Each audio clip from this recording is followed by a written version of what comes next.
What's up, YouTube? I'm here to do my prediction video for UFC Fight Night Hunt versus Mir. Let's start at the bottom. The first fight is Alan Patrick versus Damian Brown.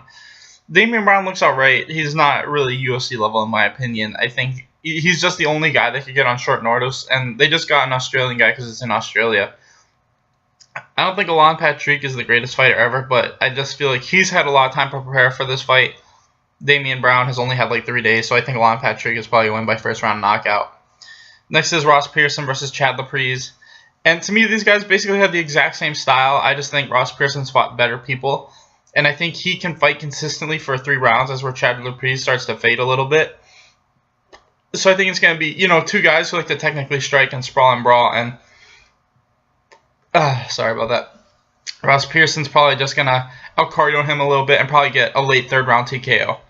Next is Richard Walsh versus Viscardi Andrade. And Richard Walsh, it's weird how he looked better in a loss than he did in his last win. His last win, he looked like shit in my opinion. I mean, he barely stuffed any takedowns. His striking output wasn't that great. And like I said, I think he looked better in his last 2 losses than he did in that win. So I don't know where to put him. As for Viscardi Andrade, I think he's looked good throughout the UFC fights he's had. I think he's a really good technical striker with strong power. So I'm just going to go with a more consistent guy in Viscardi Andrade. I think he's just got more power and he's just been more consistent. So I say he probably wins by late TKO in the 3rd. Next is Lisa Smith versus Rinda Kai.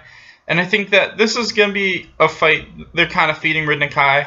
I think Rinda Kai will be able to take this to the ground, probably win by submission. I think, her debut was against Miesha Tate, who's the champion right now. So she's 0-1, I think, in her career and in the UFC. But if that's your only loss, then you're pretty fucking badass. And I think that's what's going to happen. She's going to be able to hit a takedown pretty early. She's got solid judo and solid submissions, and she'll probably get a first-round win by rear naked choke or something. Next is Dan Hooker versus Mark Edvin. I'm going to pick Dan Hooker. I just feel like Mark Edvin's not super well-rounded. He's basically like Wushin or something. They have that weird type of karate kickboxing. Some of these newer guys are coming up from like the Philippines and stuff. He's good at that, but he fades. He gets really tired because the style uses a lot of kicks. It's like the same thing Kung Lee uses, I think. So I'm going to say, unless he wins by first round knockout, I feel like Dan Hooker will be able to outcondition this guy and probably get a late 2nd round finish by submission or TKO. Next is Brendan O'Reilly versus Alan Jouban. And this is like, Alan Jouban's is going to shred this dude a new one. I mean, Brendan O'Reilly's not that great. He's basically just kind of a decent submission wrestler. I feel like, he's 1-1 in the UFC, and he didn't look that great in The Ultimate Fighter or in his 2 fights in the UFC, the one he won and the one he lost. I think Alan Jouban's probably going to win by first round knockout. I don't think O'Reilly's going to be able to take him down, and once he's stuck in a striking position, Alan Jouban's just going to light him up. Next is Bec Rawlings versus Sohee Ham. And I would pick Sohee Ham. I think Bec Rawlings doesn't look that great. I feel like she's just kind of a decent jiu-jitsu person, as where Sohee Ham looks more well-rounded. I think Sohee Ham will be able to stuff takedowns as the fight goes on and start landing more and more with her technical striking. And probably win a 29-28 decision. Next is James Tahuna versus Steve Boss. And I would pick Tahuna. I feel like he's just fought better people throughout his career. Steve Boss is just kind of... And he's been knocked out a couple times by guys that aren't as good as James Tahuna. And I think that's what's going to happen. I think Tahuna's going to land a big punch probably in the 1st round and win by knockout.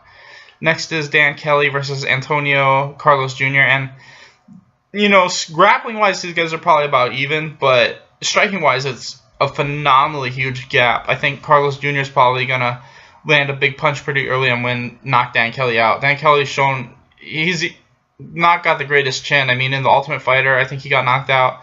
His one loss in the UFC is a knockout loss, and I just feel like Carlos Jr.'s got really good hands, and he'll probably win by first round knockout, big overhand right or something. Next is Jake Matthews versus Johnny Case.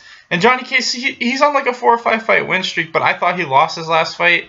I thought it was a pretty clear 2-1 decision. I feel like his takedown defense is pretty good, but once it actually gets to the ground, he's not that great of a grappler, and I think that's what's going to happen. I think striking-wise, these guys are about even. Case might be a little bit more technical, but I feel like they'll be striking, and then Matthews has really good reactive takedowns, and eventually he'll hit a takedown, and once it gets there, I think he'll win by rear naked choke or arm triangle or something.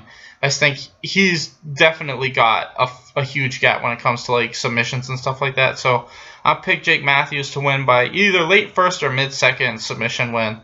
Next is Neil Magny versus Hector Lombard, and I don't know. I mean, Neil Magny can definitely win this fight. I feel like Hector Lombard's one of those guys where if you can just, throw long shots and just dance around him, you can probably win. But I'm going to pick Hector Lombard. I just feel like he's the better guy. I feel like if he has to, he could take Neil Magny down whenever he wants and then just grind out a decision win.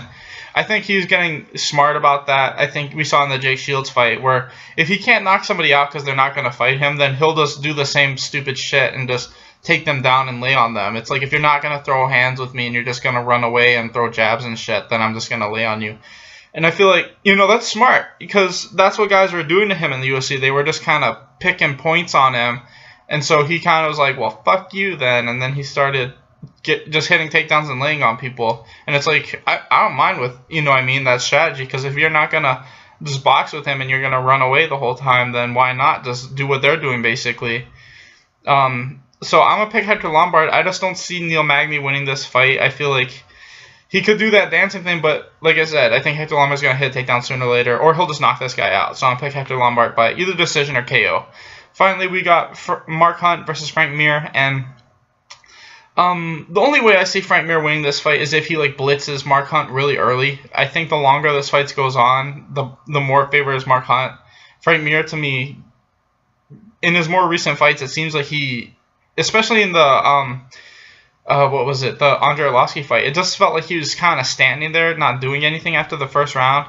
I don't know what it is, but he just does not look like he's at his prime anymore. Mark Hunt still looks like he's, same old Mark Hunt. He's just, he's a good fighter. He's just, kind of weak against jiu-jitsu, which is Frank Mir's biggest strength. But I feel like unless Frank Mir just, runs at him and tries to throw a bunch of punches and then just take him down really quick, kind of like what Ryan Bader did to Anthony Johnson, I think that would work against Mark Hunt, but I don't know if he'll do that. I feel like if he just tries to technically strike with him, Mark Hunt's probably going to knock him out. And that's what I see happening. I feel like that's Frank Mir's only shot, in my opinion. And even if he does it, it's not guaranteed to work. So I feel like Mark Hunt has way more ways to win this fight. And he just looks like he's kind of in the prime of his career, which is pretty weird considering how old he is. But I got Mark Hunt winning by knockout. Anyway, thanks for watching, guys. Please like and subscribe.